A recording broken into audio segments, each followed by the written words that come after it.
Sinio hinamon si Looney at Sayad. Agarang pag-review ni Looney sa laban ni na Poison 13 at Sinio usapin na ngayon. Looney opens a three-way battle with Sinio and Mort.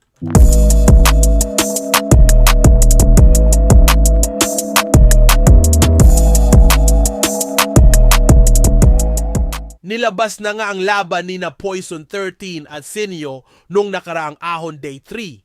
Dito nga ay nagulat ang lahat nung biglang pag-call out ni Sinio kay Looney noong round 2. Bukod pa doon ay kinall out din ni Sinio si Sayad doon sa simula ng round 1 niya.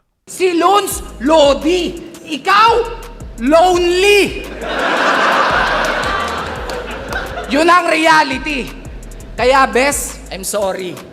Ikaw ay aking tatapatin. Kasi di ko tatanggapin kung ikaw ang maging next na Looney. Pero kung ako tatanungin, mukhang pwede na ring next na Looney. Pakitext, mag-ready. Una sa lahat, humihingi ako ng tawad kung yung match-up walang kalatoy-latoy. Nangako ka sa akin, Brad. Kaya mo ko napapayag na tumuloy. Pero ang hinihingi ko sa'yo, si Sayad. Ang binigay mo, si Sad Boy. Matapos nga ma-upload ng Flip Top ang laban ni Sinio at Poison 13 ay bigla tong ni-review agad ni Looney sa kanyang latest Break It Down episode kung saan kasama si Smugglers. Dahil nga dito ay naging usap-usapan online kung bakit ito nag-review agad taliwas sa sinabi niya dati na pinapahupa niya muna ang hype o nag-aantay ng at least isang buwan before maglabas ng reaction video.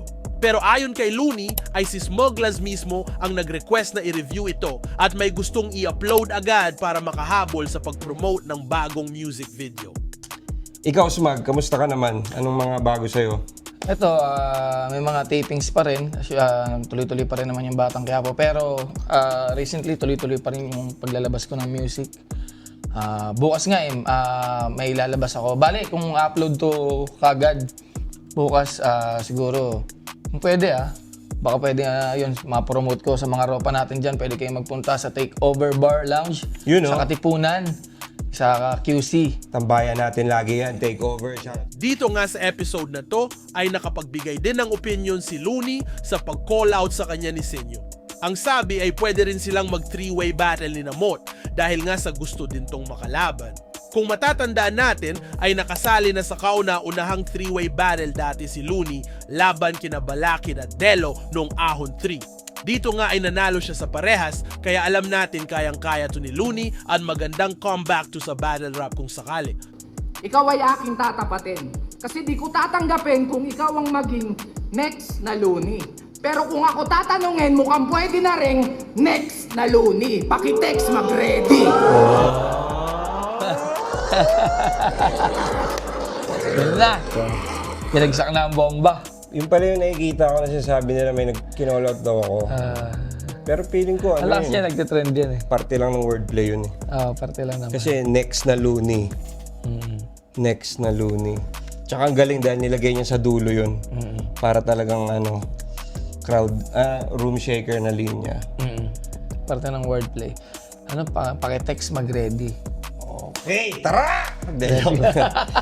Si Mot, hinamon din ako. Mag-three-way kaya kami nito. Yun na, magandang mangyari, no? Parang nakakamiss yun yung Balakid Delo dati. Di ba? 1 minute ulit. Pwede. Para di ba? 1 minute, 12 rounds. Para boxing, no? Pwede yun. Tira natin, ubusan talaga ng rap.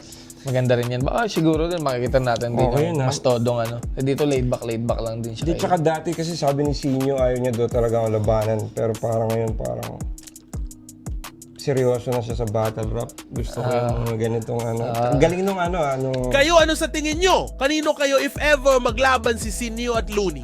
Gusto nyo ba three-way battle to kasama si Mort? Ano sa tingin nyo sa mga reaction video sa mga bagong uploads ng Flip Top? Comment nyo sa baba, pag-usapan natin. Like and subscribe na rin kayo mga repa!